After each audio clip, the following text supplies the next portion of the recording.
Alright guys, this is my Ion X auger. I bought this in the fall of 2017. So I've had 4.5 seasons on the ice with it. It's been one of the best investments I've ever made as an ice angler. Now when these first came out, there was a lot of skepticism about the performance of battery powered ice augers, but I really think it's a very good investment. I'm going to go over those reasons today, the obvious ones and the not obvious ones. So let's go over the obvious ones. First, it's proven technology. This thing is very reliable.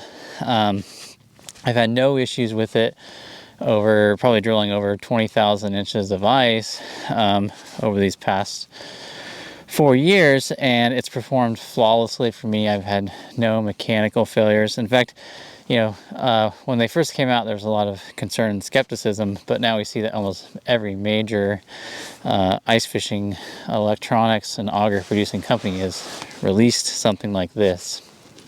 Now you don't necessarily have to buy a dedicated lithium powered auger. You can also use your lithium powered power tools that are 18 volts or greater, and everything I'll say today applies equally to both. I'm not big on brand specifics.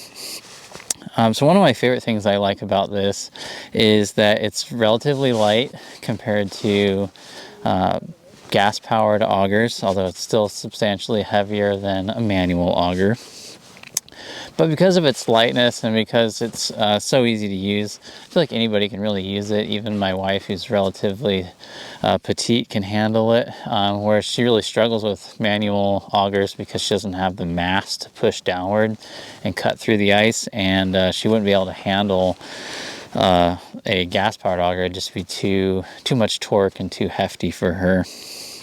So it really opens it up to everybody. I think, a lot of kids could even use some of the newer ones, which, this one's above 20 pounds. The newer ones with polycarbonate blades are less than 16 pounds. So you can really go very, very lightweight, especially if you're using hand-powered tools. The other thing I really like most about this is the lack of maintenance. I don't really have to do anything, right? With a lot of the gas-powered augers, there's a lot of things you need to do before you put it away, and also to maintain it through the season. At the beginning of the season, with this, I literally do nothing. I'll just top off the battery and disassemble it into 2 pieces and stick it on the shelf, and I can pull it out in the next year, 9-10 months later, and just put it back together, and I can go back out on the ice, even though I don't even have to generally recharge the battery in that time, because it loses so little amount of electricity or charge.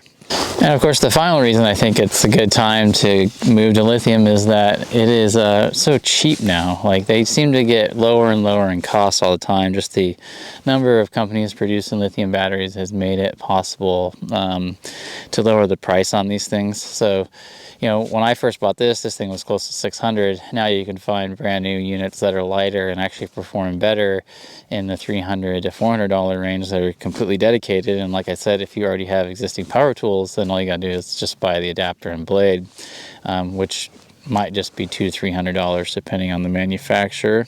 And of course, the cost to recharge one of these batteries just isn't that much compared to constantly having to do all the maintenance costs with a gas-powered auger. So generally, I am getting about 2,000 inches of ice per charge. And for me, an average ice season is usually between 4,000 and 6,000 inches of ice drilled. We don't have really thick ice here. Maximum in the Northwest we're going to see is usually around 24-30 inches at most, but generally I'll get through the first 2/3 of the season on one charge, and then when we get that heavier ice, which tends to be a little chunkier towards the end of the season, then I'll do one more charge, and that will usually carry me through.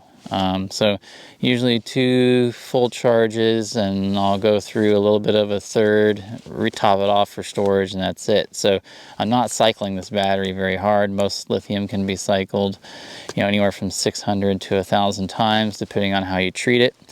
I would assume that the cold temperatures and the challenges of working in the ice conditions have probably pushed this on the lower end. But even with 600 cycles on this thing, that's many, many, many years of service I'm going to get out of this unit. So I expect the battery to far outlast everything else about this auger, but I don't really see a need to replace it. But there's other less obvious reasons that I wanted to talk about upgrading to lithium. One of the main things I wanted to talk about is I think I really do catch more fish. I think more people catch fish when they transition to an auger that's just easier to use. I think one of the things I notice most about people is they tend to just drill a few holes and stick and stay because of the effort it takes to go and drill new holes, whether that be on a manual auger or just the hassle of dealing with a power auger, a gas-powered auger. So I find that people seem much more willing to move and drill more holes, and as a result they actually move to where the fish actually are rather than staying where fish aren't. And this is a good option. The other thing that I like about it is I mostly used manual before I transitioned to this, and it would fatigue me using the manual auger. I would get sweaty because I wouldn't layer appropriately, or I wouldn't take off layers. So I get a little clammy, and then I get chilly, or I'd get fatigued, and I just don't have that issue with this auger here because it's just so easy to handle and so easy to drill. And another feature that I think a lot of folks don't really consider is that one of the things I love about ice fishing, and I live in the Northwest, it's just beautiful mountains behind me. It's always so peaceful and quiet on the ice. When somebody comes out there and starts up a power auger, it really breaks the quiet solitude and peacefulness of it. And a lithium powered auger just doesn't do that. It's just so quiet and unintrusive. And I think it's a lot less bothersome to myself, and it's a lot less bothersome to the other people on the ice with me. You know, I think a lot of people also enjoy the peaceful quietness of wintertime fishing on the ice, and I feel like this auger makes it possible for me to help maintain that, which is something I just like to do out of respect. And lastly, because this is really a first generation lithium powered auger that doesn't have all the bells and whistles that a lot of the other new ones have. A lot of the new ones have larger, lighter battery packs that actually have USBs built in them, so that you can also use these things to charge your phones, charge your cameras. There's all kinds of bells and whistles built into them that are making these more than just augers. They're making them tools for lots of other things. Some even have built-in lights on them to help you guide your way back when you're out there on the ice. So lots of cool features being built into them that I don't necessarily have on this early generation auger. Anyways, I'll put links to some of the best lithium powered augers and some of the blades that are good for adapting onto your power tool systems below. And if you guys have any questions, just let me know in the comment section, and I'll see you next time out on the ice. And just remember, fish smarter, not harder. Bye guys.